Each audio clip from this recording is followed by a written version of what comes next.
Welcome to SR7 TV news. BJP ప్రభుత్వ కుట్రను బట్టబయలు చేసిన మంత్రి సీతక్క. హైదరాబాద్ లో మంత్రి సీతక్క బీజేపీ ప్రభుత్వంపై మండిపడుతూ వీడియో విడుదల చేశారు. ఈ దేశంలో అదాని, మోడీ, బీజేపీ మాత్రమే ఉండాలని బీజేపీ చూస్తుందని, ప్రతి పౌరుడి సమానత్వం కోసం రాహుల్ గాంధీ పోరాడుతున్నారన్నారు. కుల, మత, ధనిక అంతరాలను సూచించే మను ధర్మశాస్త్రంను బీజేపీ అనుసరిస్తుందని, దేశ ప్రజలకు అమిత్ షా క్షమాపణ చెప్పాలని, అట్టడుగు వర్గాలకు దేవుడు అంబేద్కర్ అని, రాజ్యాంగంను తొలగించాలనే బీజేపీ కుట్ర బయటపడిందని అర్థమవుతుందని, గాంధీ కుటుంబం పార్టీ అంటున్న మోడీ 3 సార్లు సీఎంగా 3 సార్లు పీఎంగా ఎందుకు ఉన్నారండి అని ప్రశ్నించారు. అంబేద్కర్ పేరు లేకుండా చేసే కుట్ర చేస్తుందని, భవిష్యత్తులో ఒకే ఎన్నిక, ఒకే పార్టీ, ఒకే వ్యక్తి అనే కుట్రకు బీజేపీ తెరలేపిందని మంత్రి సీతక్క మాట్లాడారు. Reporting SR7 TV news, Telangana state incharge.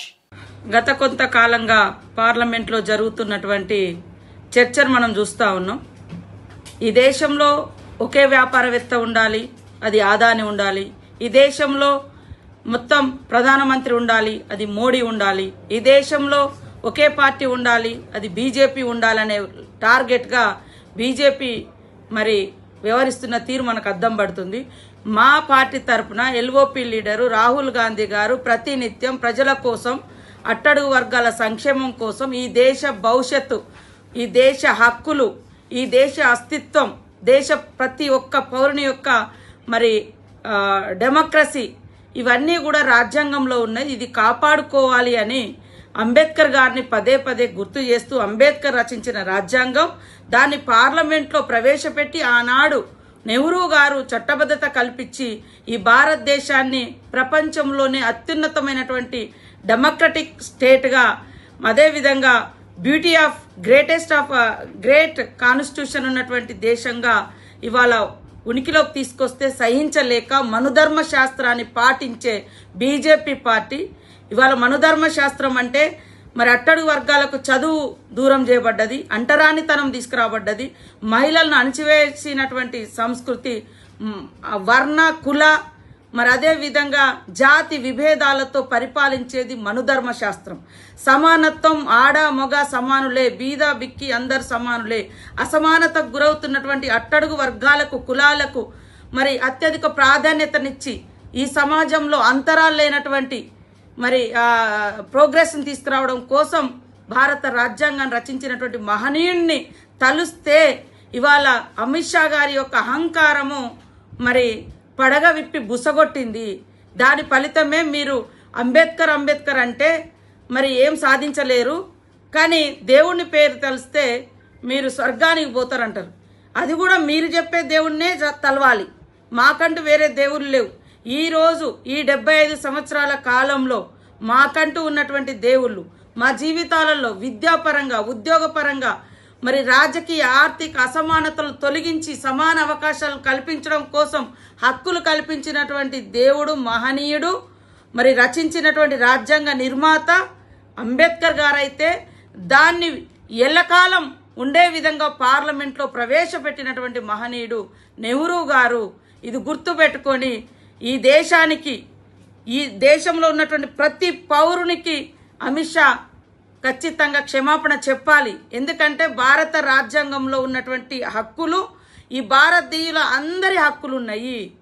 భారతదేశంలో అసమానతలకు గురవుతున్నటువంటి వర్గాలకు సమానత్వాన్ని కల్పించడం కోసం అనేక రకాలుగా ఆర్టికల్స్ రూపంలో తీసుకొచ్చి మరి ఇవాళ మనమందరం అనుభవిస్తుంటే దీన్ని తొలగించాలి. అంతిమంగా వాళ్ళ కుట్ర బయటపడ్డది, రాజ్యాంగాన్ని తొలగించాలి, అంబేద్కర్ పేరును ఉనికిలోకుండా చేయాలి. అదేవిధంగా గాంధీ కుటుంబం గురించి మాట్లాడే నైతిక అర్హత లేదు. వాళ్ళు త్యాగాలు చేసినటువంటి కుటుంబం.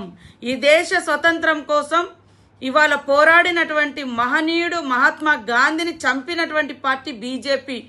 RSS నాయకుడు గాడ్సే.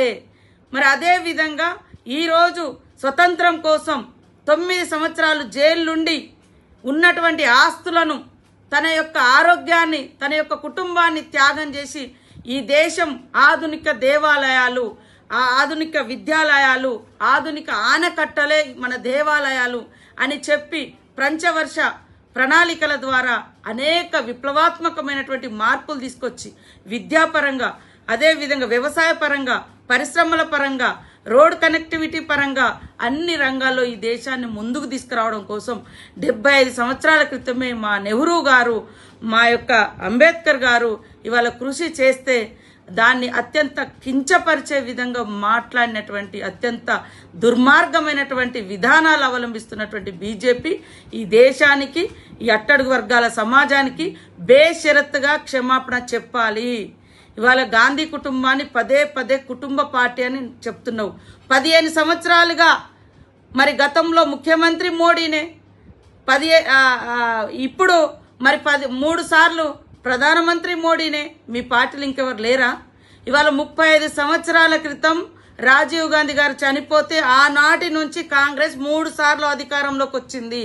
అయినా కూడా ప్రధానమంత్రి పదవులు తీసుకోకుండా సామాన్యుల కోసం, సకల జనుల కోసం కన్యాకుమారి నుంచి కాశ్మీర్ వరకు పాదయాత్ర చేసి దేశంలో సమైక్యత, సమభావం, శాంతి, ప్రేమను నింపడం కోసం మా నాయకుడు రాహుల్ గాంధీ గారు కృషి చేస్తుంటే మీరు మనసు నిండా, మైండ్ నిండా మొత్తం విద్వేషాలు పెట్టుకొని మీ రాజకీయ ప్రయోజనాల కోసం కులాలను, మతాలను రెచ్చగొట్టి ఇవాళ మీరు అధికారంలోకి వస్తున్నారు. మీ సీట్ల సంఖ్య పెంచుకుంటున్నారు తప్ప ఏ కులానికి, ఏ వర్గానికి, ఏ మతాలకు మీరు ఏం చేసింది లేదు. కేవలం రాజకీయ ప్రయోజనాల కోసమే రిలీజియస్ కొట్లాటలు మీరు తీసుకొచ్చిరనే విషయం సమాజం అందరికీ అర్థమవుతుంది.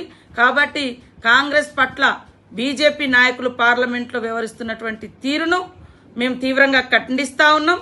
అత్యంత జుగుప్సాకరమైనటువంటి మనుధర్మ శాస్త్రాన్ని ముందుకు తీసుకొచ్చి ఒక ప్రజాస్వామిక రాజ్యాంగాన్ని, ప్రజాస్వామిక హక్కులను కాలరాయడం కోసం ఇవాళ అంబేద్కర్ పేరునే లేకుండా చేయాలన్నటువంటి కుట్ర జరుగుతుంది. కాబట్టి సభ్య సమాజం ఆలోచించాలి. బీజేపీ కేవలం మతం తీసుకొచ్చేది ఏ మతం ప్రయోజనాలను కాపాడడం కాదు, కొట్లాటల ద్వారా ప్రజలలో అనైక్యత సృష్టించడం ద్వారా తాము ఐక్యంగా ఉండి వాళ్ళ పార్టీ, వాళ్ళ నేతలు, వాళ్ళ మరి పారిశ్రామికవేత్తలు ఐక్యంగా ఉండి ఒకే ఎన్నికంట, ఒకే పార్టీ అంట, ఒకే ప్రధానమంత్రి, ఒకే మతము, ఒకే దేవుడు, ఈ సిద్ధాంతాన్ని తీసుకొచ్చే కుట్ర జరుగుతుంది. దీన్ని ప్రతి ఒక్కరు కూడా ఖండించాలని కూడా ఈ సందర్భంగా కోరుతూ ప్రజాస్వామిక హక్కులు, ప్రతి ఒక్క హక్కులు మరి కాపాడబడాలంటే ఈ భారత రాజ్యాంగం కాపాడుకోవాలి.